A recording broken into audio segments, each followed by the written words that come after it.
Friends, अगर आप मेरे चैनल पर नए हैं और इस वीडियो को देख रहे हैं तो एनफ नहीं है, क्योंकि फ्यूचर टेंस को डिटेल में जानने के लिए आपको इसके पार्ट 1 वाले वीडियो को देखना होगा, तभी आपको फ्यूचर टेंस अच्छे से समझ आएगी। और अगर आप टेंस को डिटेल में जानना चाहते हैं तो इससे रिलेटेड सारे वीडियोस देख डालिए, लिंक डिस्क्रिप्शन में है।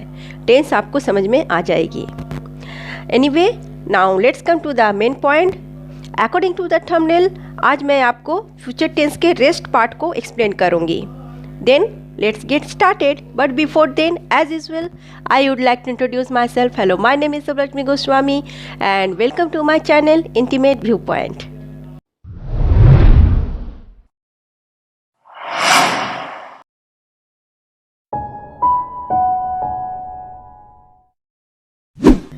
जैसे कि मैंने बताया कि इसके पार्ट 1 वाले वीडियो में मैंने फ्यूचर टेंस को एक्सप्लेन किया है।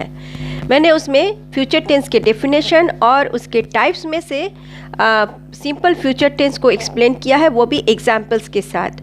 और आज मैं इसके रेस्ट 3 टाइप्स को एक्सप्लेन करूँगी। जैसे कि आप जानते हैं कि there are 4 types of future tense. First one is simple future tense, जिसे फ्यूचर इंडेफिनिट टेंस भी कहते हैं। फ्यूचर कंटिन्यूस टेंस या उसे फ्यूचर इम्परफेक्ट टेंस भी कहा जाता है। Future perfect tense and future perfect continuous tense.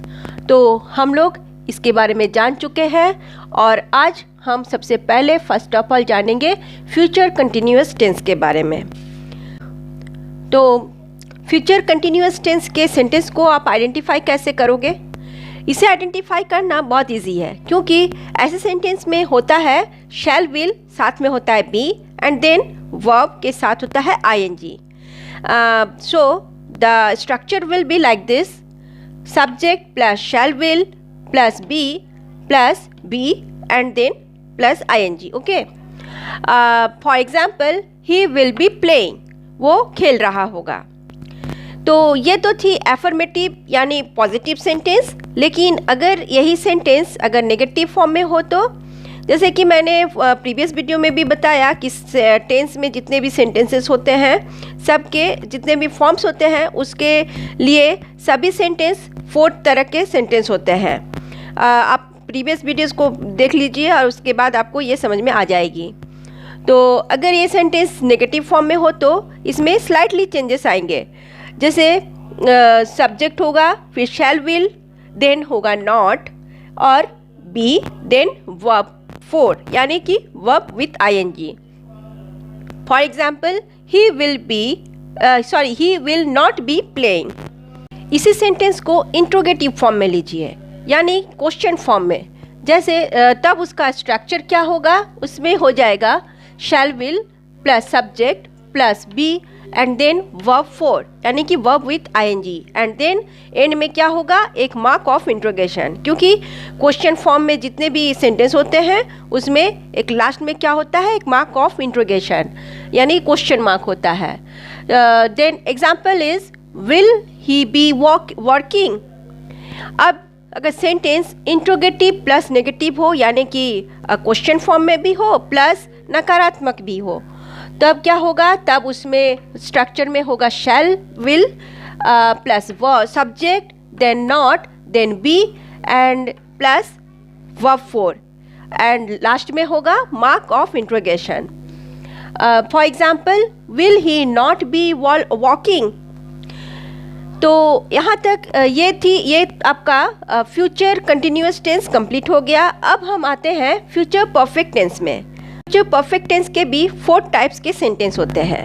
तो सबसे पहले हम लेते हैं पॉजिटिव सेंटेंस, यानी जिसे एफर्मेटिव सेंटेंस भी कहते हैं। तो इसे आइडेंटिफाई करने के लिए इसमें नोट कीजिएगा, इसमें होता है subject, then shall will, then have and last में होता है वर्ब 3 यानी वर्ब का 3rd form.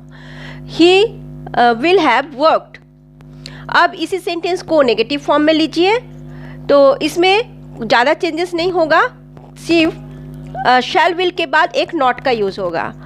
Subject, then shall will plus not, then have and then verb का 3rd form. He will not have learned.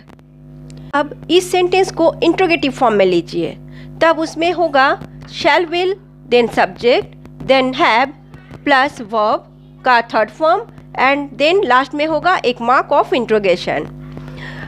Will he have read.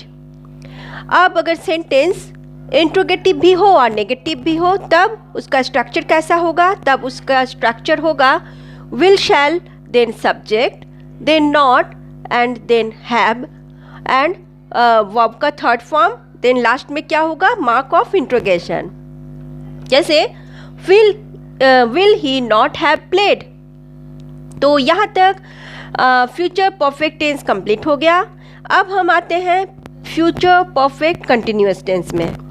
तो future perfect continuous tense के positive sentence का structure इस प्रकार होता है, subject plus shall will then have been plus verb four और इसमें लास्ट में होता है एडजेक्टिव या फिर नाउन भी हो सकता है। जैसे he will have been working hard. तो ये अब इसे नेगेटिव फॉर्म में लीजिए। तो इसमें सब्जेक्ट शैल विल, इसके बाद क्या एक नॉट लगता है, then have been plus verb four यानी कि वर्ब विथ आईएनजी एंड उसके बाद एडजेक्टिव भी हो सकता है और नाउन भी। तो for example he will not have been playing. अब इस तरह के सेंटेंस को हम अगर इंट्रोगेटिव फॉर्म में लेंगे तब उसमें होगा shall will plus subject then have been plus verb का वर्ब प्लस आईएनजी एडजेक्टिव या नाउन एंड लास्ट में क्या होगा? एक मार्क ऑफ इंट्रोगेशन। जैसे will he have been working. अब अगर सेंटेंस इंट्रोगेटिव भी हो और नेगेटिव भी तब उसका स्ट्रक्चर कैसा होगा? तब उसमें होगा shall will plus subject then not plus have been and verb four यानी कि वर्ब प्लस आईएनजी माने verb with ING and then last में होगा mark of interrogation. Will he not have been working.